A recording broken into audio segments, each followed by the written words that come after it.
দীর্ঘদিন শান্ত থাকার পর ইয়েমেনে আবারও সংঘাত বৃদ্ধি পেয়েছে। দেশটির দক্ষিণাঞ্চলীয় হায়দ্রামাউত প্রদেশে বিচ্ছিন্নতাবাদী গোষ্ঠীর অবস্থান লক্ষ্য করে সৌদি আরব ভয়াবহ বিমান হামলা চালিয়েছে। স্থানীয় সংবাদ মাধ্যম অ্যাডেন ইন্ডিপেন্ডেন্ট জানিয়েছে, হামলার লক্ষ্য ছিল হায়দ্রামি এলিট ফোর্সের ঘাঁটি। সংযুক্ত আরব আমিরাত সমর্থিত সাউদার্ন ট্রানজিশনাল কাউন্সিল জানিয়েছে, অন্তত 2টি বিমান হামলা করা হয়েছে। হামলার একদিন আগে সৌদি আরব বিচ্ছিন্নতাবাদীদের দখল করা এলাকা ছেড়ে দেওয়ার চূড়ান্ত আলটিমেটাম দিয়েছিল। ইয়েমেনের আন্তর্জাতিকভাবে স্বীকৃত সরকার বিভিন্ন রাজনৈতিক ও সামরিক গোষ্ঠীর সমন্বয়ে গঠিত এবং তারা ইরাক সমর্থিত হুতি বিদ্রোহীদের বিরুদ্ধে লড়াই করছে।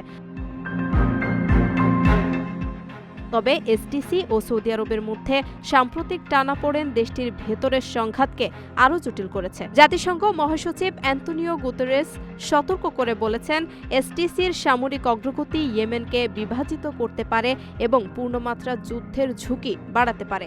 2014 সালে শুরু হওয়া এই সংঘাতে কয়েক লাখ মানুষ প্রাণ হারিয়েছে এবং দেশটি ভয়াবহ মানবিক সংকটে রয়েছে।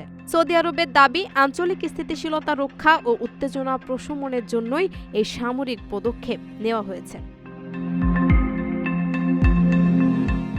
আপনার স্বপ্নগুলো আকাশ ছুবে প্রবাসীর হেলিকপ্টারের মাধ্যমে। বিয়ে, জন্মদিন অথবা যে কোনো বিশেষ প্রয়োজনে হেলিকপ্টার ভাড়া করতে যোগাযোগ করুন স্ক্রিনে দেয়া নাম্বারে। প্রবাসীর হেলিকপ্টার, নিরাপদ ও সাশ্রয়ী বাহনের বিশ্বস্ত নাম।